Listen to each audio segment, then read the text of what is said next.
Okay. Hi, Rashni. Hi, Amanda. You're watching this as well. So I'm apologies as well that I wasn't able to attend the field trip. I'm quite bummed about it, but I'm happy to have learned quite a bit from the readings that you provided. So here's my reflection based on that. So it's just kind of a brief slideshow kind of summarizing what I feel like I've learned from from the readings. So let's get to it.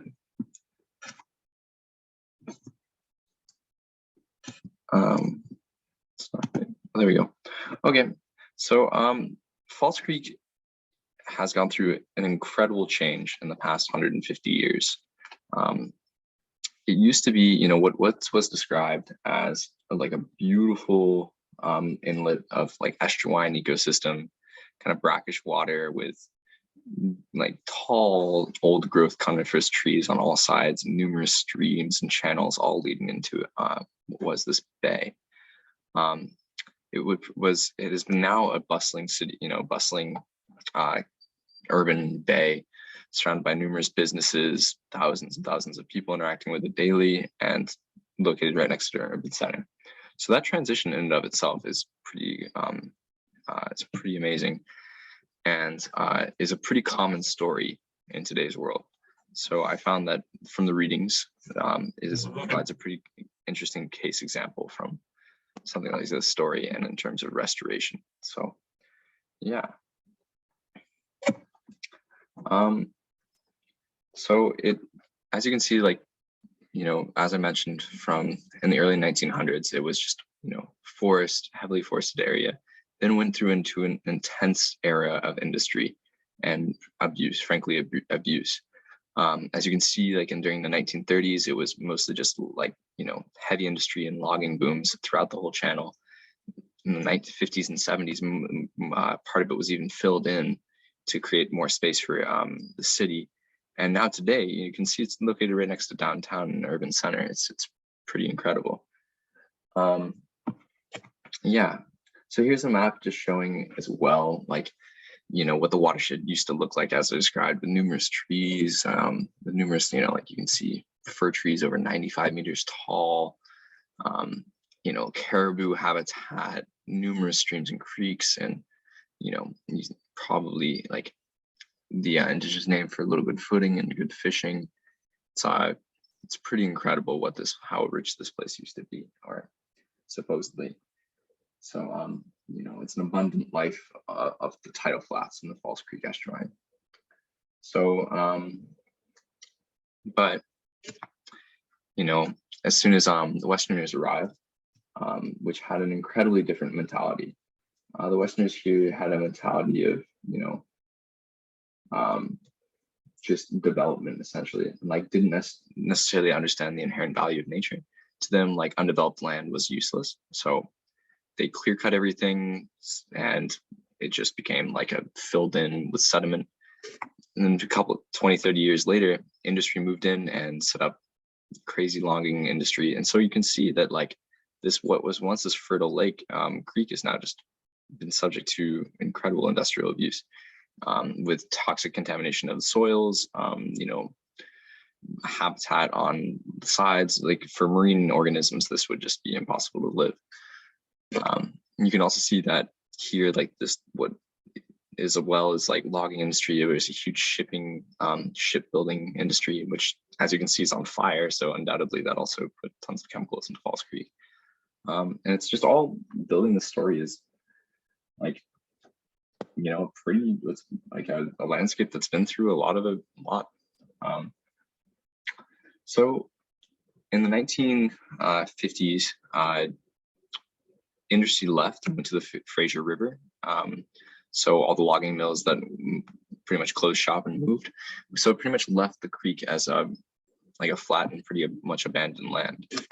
So the city of Vancouver in the 1970s decided that it was time to rebuild and make False Creek a profitable and helpful thing for the city to possess, which means increasing tourism and remediation of soils and kind of creating a better, cleaner creek. So according to the Fisheries Act Canada, which was put in place, I'm not quite sure when, but had a strong impact on the strategy for this restoration project. It needed the city of Metropolitan Vancouver needed to not only replace or like restore the habitat, but also replace the damaged landscape. So in order to do that, they created several new habitats, which was a pretty interesting move, and I feel like a novel case of habitat creation in an urban environment, an urban marine environment.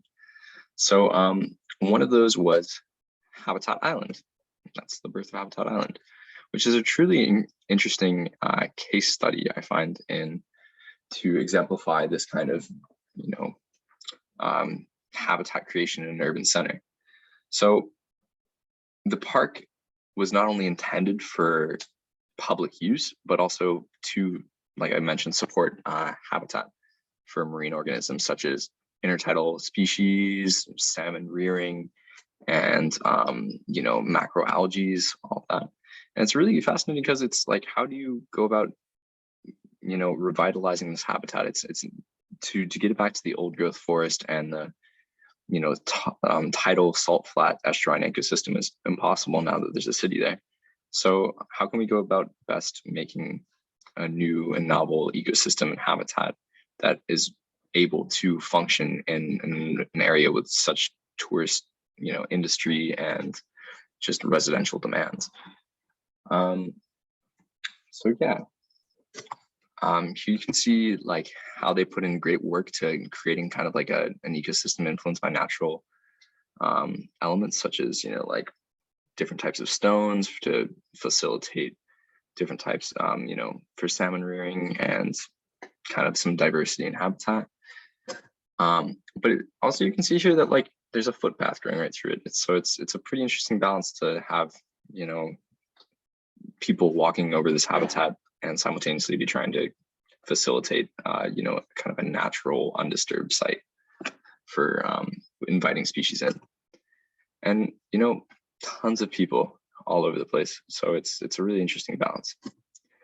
An interesting thing about the project too that I found was that once it was established, they had about a 5-year sampling kind of re-survey, just checking on the success of this habitat, for checking on the success of species returning to this habitat and occupying it, which I found to be pretty interesting because I think, as we've mentioned throughout the course, like you need to be checking up on your actions in restoration and conservation.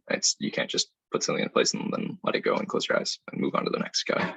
Stay up to date with it, which I found that this to be really neat and that they did that.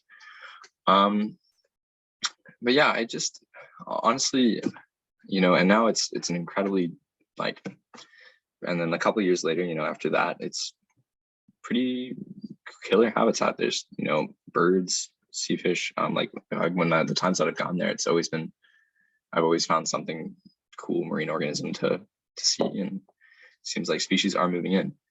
But I just thought this was a really neat example of needing to create habitat first. That was a big takeaway for me from this whole lesson, was that first, you can't go back to something that is impossible to go back to. So you shouldn't even aim to do so in the first place, going back to the old growth forest and original habitat. So you need to, in order to benefit both, I guess, through the restoration of a marine ecosystem that brings benefits for all the people involved, you need to create something new that kind of is feasible and can balance all these different aspects. So the creation of Habitat Island, I think, is a pretty perfect combination, perfect solution to that. And also that if you create the habitat, species will return. This is a really inspiring example of, habitat creation next to a crazy urban center with bustling streets, but surprisingly, species come back.